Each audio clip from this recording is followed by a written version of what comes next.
सास के मेहमान। सिमर की सास की सारी जिंदगी किराए के मकान में ही बीती, लेकिन जब बेटा कमाने लायक हुआ तो उसने अपना बड़ा मकान बनाया। क्या है माँ, इतनी लंबी लिस्ट मेहमानों की? गृह प्रवेश है सिर्फ, शादी में तो तुमने इन लोगों को बुलाया ही था ना। अरे बेटा, तुम्हारे पिता और मैंने तो सारा आजीवन घर नहीं बनाया, ये सोचकर कि पैसा घर में लगा देंगे तो तुझे कहाँ से पढ़ाएंगे। अब बेटा, घर जैसी खुशी में मैं उन लोगों को कैसे भूल जाऊं जिन लोगों के साथ मैंने पूरा जीवन काटा। तभी वहाँ बहू आ जाती है। क्या माँ जी, कैसी बात कर रही हैं? बुआ जी, चाची जी, उनकी बेटियाँ, ससुराल वाले सभी तो आ रहे हैं। मैंने उनकी लिस्ट सुमन से पूछकर तैयार कर ली है। हाँ बेटा, ये लोग तो रिश्तेदार हैं, इन लोगों को तो बुलाना ही है, लेकिन जिन लोगों के साथ मैं किराए के मकानों में रही, वो मकान मालिक, वो पड़ोसी, उन्हें कैसे भूल सकती हूँ। माँ, लेकिन वो नीलम आंटी को तो मत बुलाना, बड़ा ही लो स्टैंडर्ड साउंड करती है वो। हाँ माँ, और वो किरण को भी। उनका पति और बेटा खाते कितना है। और नहीं तो क्या, शादी में भी 2000 रुपए वाली प्लेट में दनादन खा रहे थे। माँ कुछ नहीं बोलती, कमरे में चली जाती है। तुम्हारी माँ की तो चोचले ही अलग है, न जाने लोगों को क्या बताना चाहती हैं। अरे आस पड़ोस को तो ऐसे पूछ रही है जैसे कि रिश्तेदार। हाँ, जानता हूँ माँ को, वो किसी से जुड़ती है तो दिल से जुड़ती है। वैसे बात करता हूँ उनसे। सभी अपने अपने काम में लग जाते हैं। सास को नींद आ जाती है और वो सो जाती है। लग रहा है कि गुस्सा होकर सो गई। कपड़े भी अपने बाहर फेंक कर गई हैं। बहू है ना, नौकरानी जैसी, कर लेगी काम। बड़बड़ करती बहू सास के कमरे में जाती है और कपड़ों को उनकी अलमारी में रखती है कि तभी उसके हाथ में एक एल्बम और कुछ खत लगते हैं। अरे ये क्या है? बहू एल्बम देखती है जहाँ नीलम आंटी और सास के साथ छोटा सा उसका सुमन खड़ा होता है। इनके बचपन की फोटो। वो सारी फोटो देखकर जब खत को खोलती है तो वो किरण का होता है। बहू खत पढ़ने लगती है।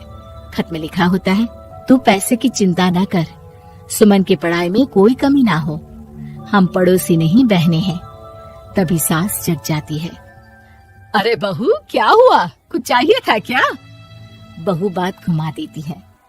माँ जी, वो इनकी फोटो देख रही थी नीलम आंटी के साथ। कितनी सुंदर लग रही है ना आंटी। हाँ, दिखा तो जरा फोटो।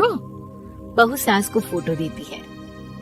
सास फोटो देखकर कहती है, याद आता है, तेरे ससुर जी तो थे नहीं, काम के लिए 10 दिनों के लिए शहर से बाहर गए थे।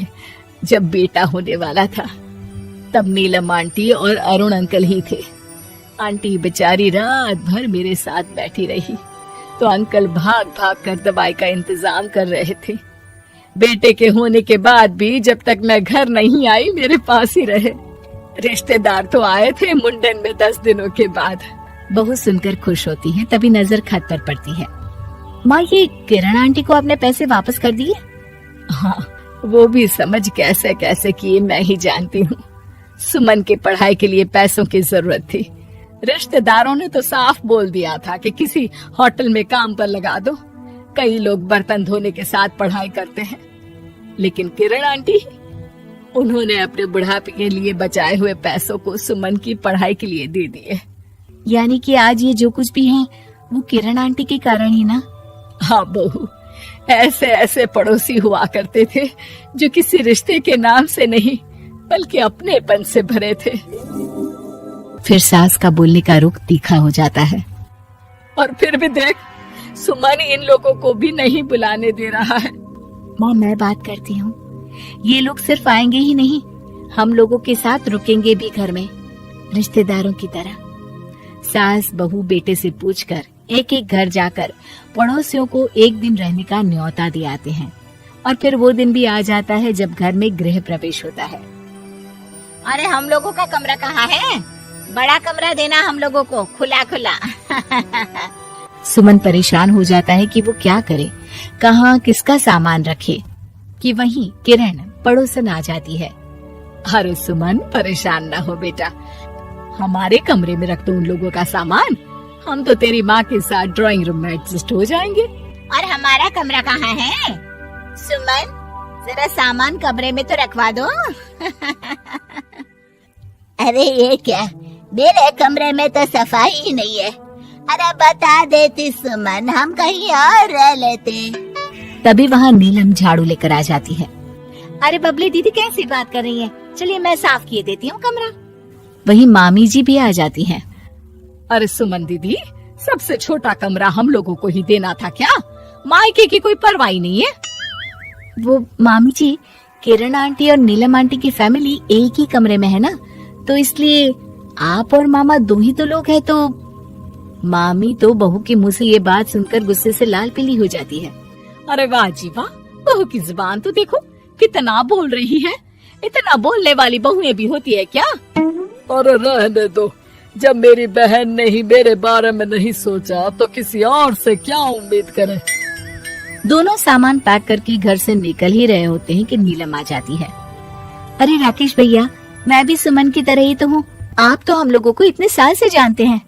हाँ, तुम लोग तो मेरी बहन से चिपकी रही गोंद की तरह। खैर कोई बात नहीं, रहो बड़े कमरे में। तभी अरुण वहाँ आ जाता है, जो नीलम का पति है। अरे भाई साहब, थोड़ा तो वक्त दीजिए, हम सारे छोटे कमरे में शिफ्ट हो रहे हैं। सारे पड़ोसी छोटे कमरे में चले जाते हैं और मामा मामी बड़े कमरे में। बहू चाची के कमरे से बाहर निकल रही होती है कि देखो कैसे बड़ा मकान बनाकर इतरा रही है। अरे जब हम लोगों ने कहा था कि घर बनवा लो, तब तो लड़के को पढ़ाने की पड़ी थी। इतना पैसा रखी थी, महंगे कॉलेज में पढ़ाया, तब बात मानी होती तो सस्ते में मकान बन जाता। बहू आगे जाती है, जहाँ दोनों पड़ोसन भी आपस में बात कर रही थी। मानना पड़ेगा सुमन को, बहुत ही समझदारी के साथ चली। बच्चों की जिम्मेदारी को सबसे ऊपर रखा, रिश्तेदारों के साथ भी पूरा निभाया। नहीं तो आजकल के रिश्तेदार। अरे सुमन के लिए तो हम हमेशा ही खड़े हैं। बहू तभी मामी के पास जाती है, जहाँ वो मामा से कह रही होती है, बस अब आ गए इसके घर। अब तो ये रो रो कर भी बुलाएगी तो मैं ना आऊं। कैसे कमरे में रखा हम लोगों को। सुमन भी ना किसी काम की नहीं है। बहू सभी को देख समझ रही थी। रिश्तेदारों के नखरों के बीच पड़ोसियों का प्यार। वो देखकर समझ जाती है कि सास के असली मेहमान कौन है।